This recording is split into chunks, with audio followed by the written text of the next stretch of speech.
So, the next thing that we're going to chat about is speaking to the layperson.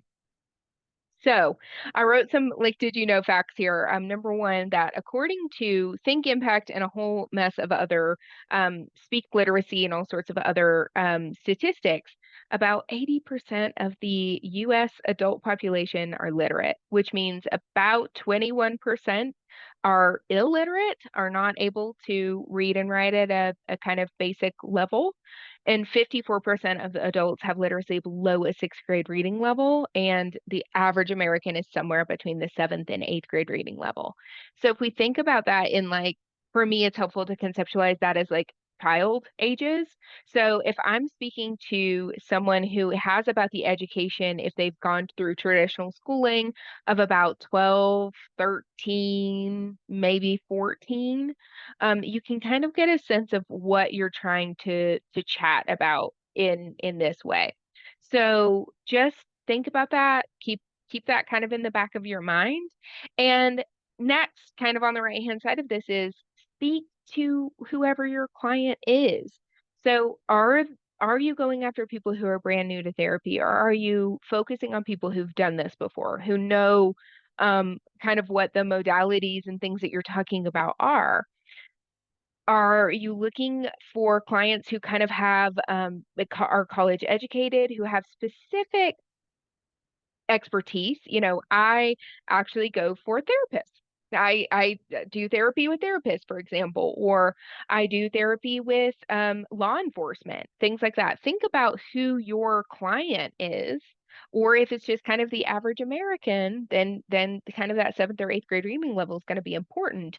And if we're going for children or teens or anything else, those are going to come up with different ways of speaking. And what we want to do is make sure that we're not using jargon or elevated language above and beyond what our average clients, are going to be able to understand. So just kind of think about that. And I have some suggestions, of course, for you. So you'll see our Grammarly and our word editor again. Combination with that is going to be our sentence and word usage and our exceptions, which we'll both get back to. So first, I was just going to chat about this, go back to this Grammarly and word editor. So Grammarly, of course, checks for those kinds of even more things about like word usage and things. So one of the things that it did is change awesome to excellent. So it is going to try and find the best possible word, but the word awesome is often overused. Consider a more specific synonym to improve the sharpness of your writing.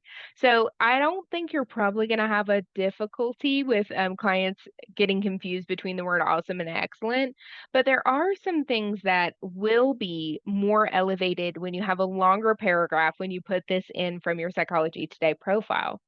But when you go into editor, and a lot of people don't know about this, but when you go into editor, there is this thing towards the bottom in Word called document stats. If you click on document stats, it's going to pop up with a box that says, hang on a second, we're working on it. And if it's a really, really long document, it's going to take a little while. So, but none of your Psychology Today profiles are going to be that terribly long because we have limited word counts and things, character counts specifically. So once this collects it, this is going to be really important, your readability statistics. So it's going to have your counts, words, paragraphs, sentences, your averages, and then your readability. So the flesh reading ease on this, the higher, the better. So the lower this number is on a scale of 1 to 100, the harder it is for the average person to be able to read. So you want what the flesh reading ease, what they suggest is somewhere between 70 and 80 in order to have the average American be able to read it. But it's also going to give you the grade level. So remember it said seventh to eighth grade reading level. So this in this example is a pretty good few sentences to have. Yours is going to be longer.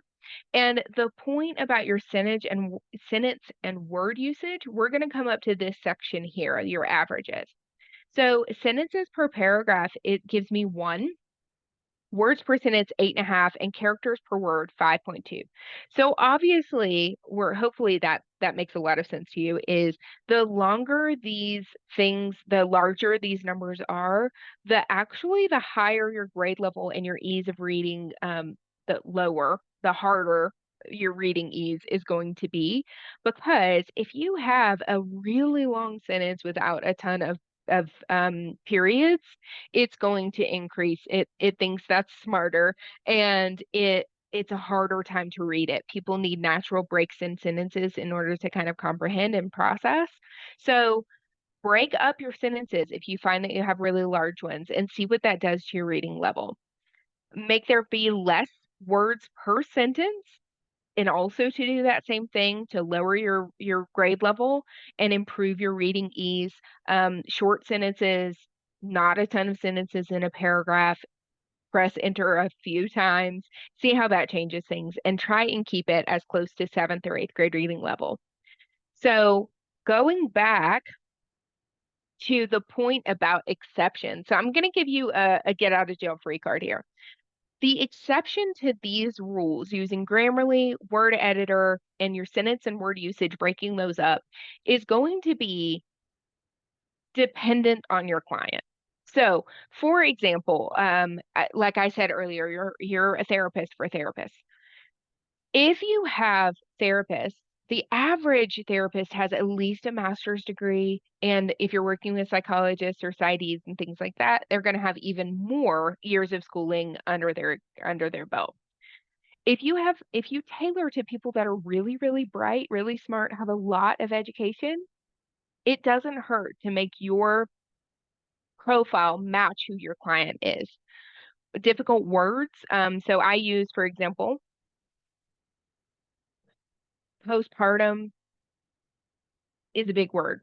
It is, if you're not someone who has given birth, you might not have that word in your common parlance, but people, if you're going for postpartum mothers who have just had children, or postpartum people who've just had babies, you're going to know the word postpartum. That's an exception to this rule of what's going to throw you out of like seventh or eighth grade reading level. 10, 11, 12-year-olds, they're not going to know that word.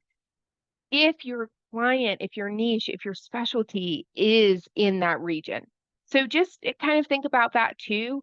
If you don't have to speak to the lay person necessarily, if you're not dealing with our blue collar workers, our lay people, the people who have the average reading level.